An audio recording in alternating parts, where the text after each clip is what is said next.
This is a story that will take you back to the 1920s, a time when jazz ruled the airwaves and flappers danced the Charleston under a hazy moon. Imagine a world of sleek Art Deco skyscrapers piercing the clouds, of clandestine speakeasies serving illicit gin, and of underground clubs where dreams were spun and fortunes were lost. But tonight, our tale unfolds not amidst the neon lights and clinking glasses, but in the heart of nature. Our story revolves around Clara, a young socialite known for her dazzling emerald green gowns and her even more dazzling wit. While attending one such party, she meets Madeline, an aspiring writer whose words flow like wine and whose thoughts are as intoxicating as the finest vintage. Their paths collide in a sea of silk and satin, laughter and light, and what begins as a shared glance across a crowded room soon deepens into a bond that defies societal norms. But as their feelings intensify, so do the challenges. For this is a time when hearts can break as easily as champagne bottles and when love, especially of this kind, is often looked down upon.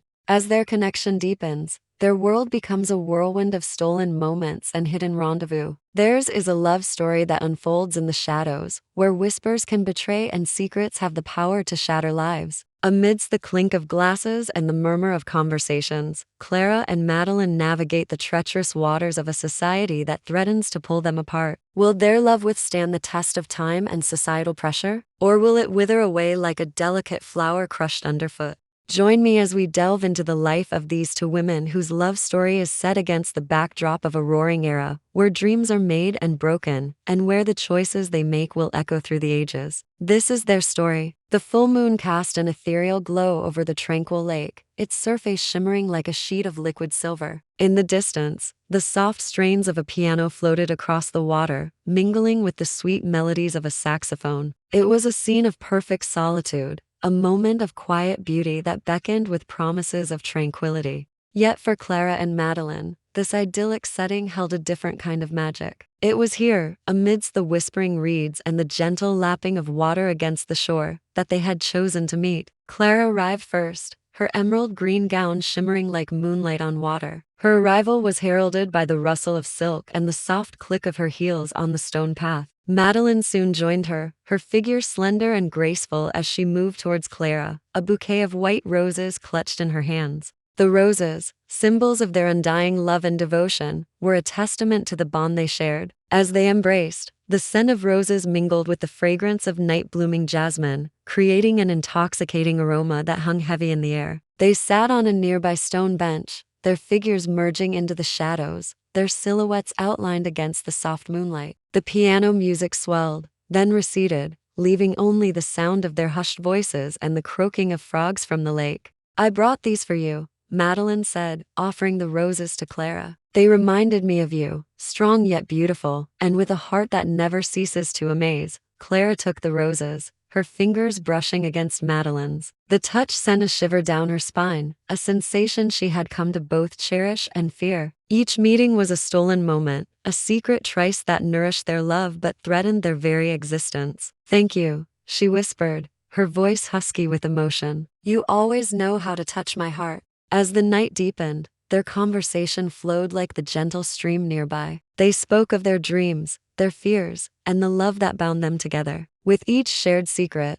their connection grew stronger, weaving a tapestry of emotions that defied the boundaries of their time. The moonlight painted their faces in shades of silver, highlighting the raw emotions that flickered in their eyes. The laughter that echoed through the trees was music to their ears, a melody that spoke of joy and contentment, if only for this stolen moment. But as the first hints of dawn began to paint the eastern sky, a tinge of sadness crept into their paradise. They knew that soon they would have to part ways, to retreat back into the lives that society had carved out for them. The thought of separation, of facing the day without the other, was a bitter pill to swallow. Yet they clung to each other, prolonging the inevitable goodbye. The soft caress of the morning breeze carried with it the scent of dewy grass and blooming lilies. It was a fragrance that spoke of new beginnings, of hope, and served as a bittersweet reminder of the fleeting nature of their tryst. As the sky began to lighten, their hushed voices dropped to a whisper. They knew that soon they would have to bid farewell, to step back into the roles society had cast for them. "Until next time," Madeline murmured, her voice thick with emotion. She leaned in, pressing her lips against Clara's in a kiss that spoke of longing and devotion.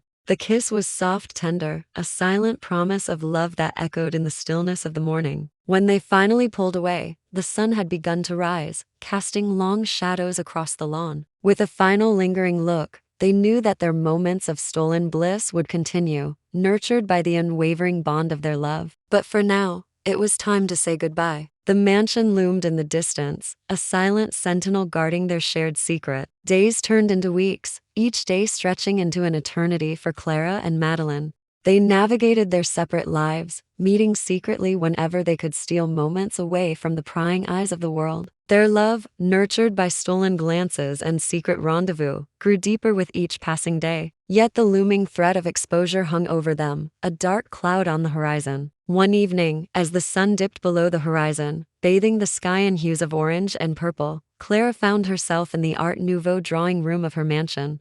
The room was aglow with lamplight, casting intricate shadows on the walls adorned with paintings of mythical maidens. She sat alone, a single white rose resting on the table beside her, a silent reminder of her love for Madeline. Suddenly, there was a knock at the door. Her heart skipped a beat. Could it be Madeline, braving the scrutiny of her watchful family to see her? The door opened, revealing a figure silhouetted against the fading light. It was Madeline, her face pale, her eyes filled with a desperate urgency. "Clara, we have to talk," she whispered, her voice trembling. "My father, he knows." Clara's blood ran cold. How could this be? How had their secret been exposed? Madeline sank onto a nearby sofa, her shoulders slumping in defeat. "I tried to hide it, but he discovered the letters," she confessed, her voice breaking. "He says if I don't end this, if I don't leave you, he will disallow me to ever set foot in his house again." Tears glistened in Madeline's eyes, reflecting the flickering lamplight. The weight of her father's ultimatum hung heavy in the air.